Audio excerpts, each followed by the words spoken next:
but you were recently on one of my favorite podcasts, Gangster Chronicles. I love what they're doing over there. They have the sickest intro, Gangster Chronicles. You know how the story goes. But great podcast, man. And you went on there to discuss the whole MC8 unknown situation. Not necessarily, but it did come up. So how did that interview go?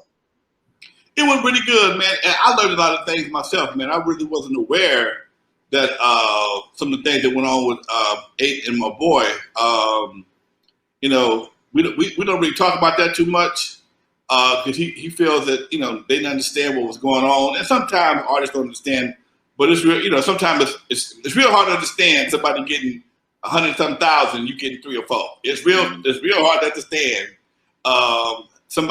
them kind of numbers, but I don't know the relationship thing. I stepped out of that. At some point in time, man, I get out of people's business, okay? And the only reason why I got into it at this point, because somebody made the mistake of thinking it was me, okay?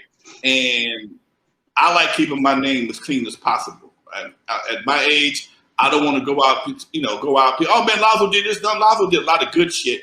The nigga ain't perfect by no means, but he didn't do that, okay? He ain't perfect by no means. He didn't do that. So the first time I saw Eiht, man, the first time I saw Eiht in a while, and he greeted me with much love, and me and Steele, we cool, and Mob James was cool, and we sat there and just kicked it, man, like some old homies. And I dropped some game on him because one of my other projects we had, the Compton compilation, got caught up in some bullshit. I mean, record business is a cold game, man. The record business was much colder than the game we have right now. Back then. The record business, the CD, cassette, 12-inch business, album business was much colder because you gotta understand, man. You gotta understand, you taking a piece of vinyl, smashing it, taking some tape, putting it in a little bitty box or a CD, and these things have value. Okay? It's like printing your own money. Anybody get one of your cassettes, one of your CDs, got an instant $10. Anybody got an album, got $7 to $8. Anybody got a cassette, got $5 or $6, depending on what your wholesale price is. So you can walk into any record store with a hot CD and get $10 a pop like it's nobody's business. Yep. Okay? So when you have physical product and you don't know, you can't control the manufacturing, and I don't care who you are, it's hard to control the manufacturing unless you make them in your backyard. You got to get a man the parts to make the product. I used to try and give a limited amount of product, okay? Limited amount of parts. What I mean by that is, I would press up, I don't know, 3,000-4,000 labels and give Michel'le 1,000 at a time. But it didn't make sense because the goddamn pressing plant that made the labels was right next door to Michel'le, and they had a door leading to each other. Okay? Damn. It made no goddamn sense. They had a door, and literally there was a door between Michel'le and the label place. That's crazy. They were all in the same building. Okay? There was a door, you turn the knob, walk next door, there's G&M Graphics. Now, the people that ran G&M Graphics, Max and his wife, I forgot her name, G&M.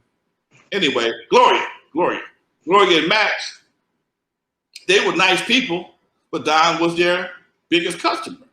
So if Don ordered an extra 1,000, 2,000 labels, as long as they got paid for them, you know what I'm saying? It's real hard to regulate that. Don got the vinyl. All you need to make a 12-inch is 2 parts. The vinyl and the label. Oh yeah. Especially if you're doing white label sleeve, you ain't got a jacket for it.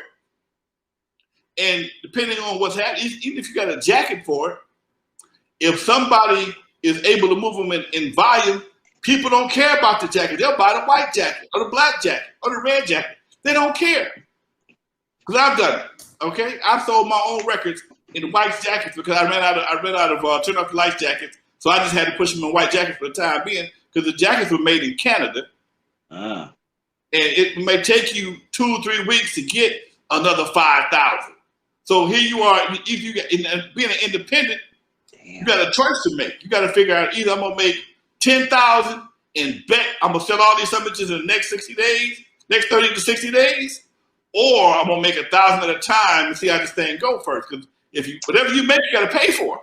Independent, you got bills. So if you make 10,000 jackets, you gotta be ready to pay for them. Whether you whether you sell the records or not, put them in your garage. They don't give a damn. Okay, so that was kind of the dilemma we had, and a lot of times people would take those chances. So sometimes we would put records out. I didn't do a lot of it. I used to put most of my records had covers, as you can see behind me. I had a custom cover made, and that was how I tried to control my manufacturing, because I kept an inventory of the jackets. Most cats couldn't do that.